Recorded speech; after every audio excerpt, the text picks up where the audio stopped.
భక్త కోటికి ప్రతీకాత్మకంగా ఉండే ఆ గోదాదేవి స్వామిలో లీనం అయ్యవకంటే పూర్వం అందించినటువంటి ఆ 30 పాసురములే తిరుప్పావై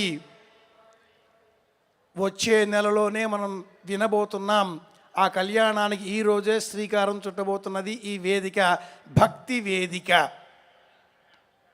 అలాగే ఆ పక్కనే ఉన్న మరొక విశేషం, రమ సమేత సత్యనారాయణ స్వామివారి స్వరూపం. 5 కథలు మనకు తెలియజేసే అంశం ఒక్కటే, శ్రద్ధ. బ్రాహ్మడు కావచ్చు, బీద బ్రాహ్మడు కావచ్చు,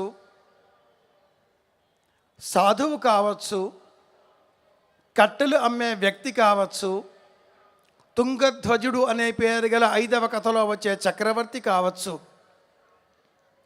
అన్నవరంలో పూర్వం 13 కథలు చెప్పేవారు. క్రమేణా 9 కథలకు దిగిపోగా నేడు 5 కథలకే పరిమితం అవుతున్నాం మనం.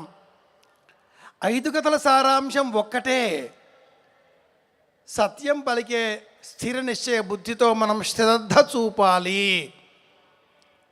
కథాం వా శృణుయాద్యస్తు వశ్యేద్యా వ్రతముత్తమం అంటూ ఈ సత్యనారాయణ వ్రత కథలలో ఉండే 170 శ్లోకాలలో 169వ శ్లోకం చెప్పే సారాంశం ఇదే.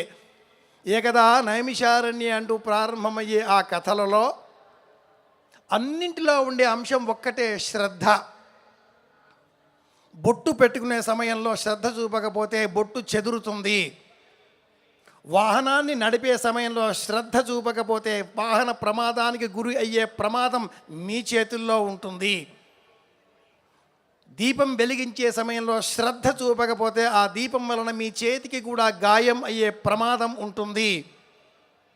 ఎక్కడో సిద్ధమైన ప్రమిద, మరెంకడెక్కడో సిద్ధమైనటువంటి ఆ పంట చేలలో ఉండేటటువంటి ఆ పత్తి, దూది, ఇంకెవరో వండించినటువంటి సిద్ధం చేసినటువంటి ఆ వంట నూనె, నువ్వుల నూనె అన్నీ కలిపితే ఇక్కడికి తీసుకువచ్చి అగ్గిపుల్లతో మరొక దీపంతో వెలిగిస్తే మరొక దీపంతో వెలిగించాలి, అగ్గిపుల్లతో కాదు సుమా. ఒకవేళ వెలిగించిన ప్రత్యామ్నాయంగా మాత్రమే మీరు ఇంకొక దీపం అవుతున్నారు.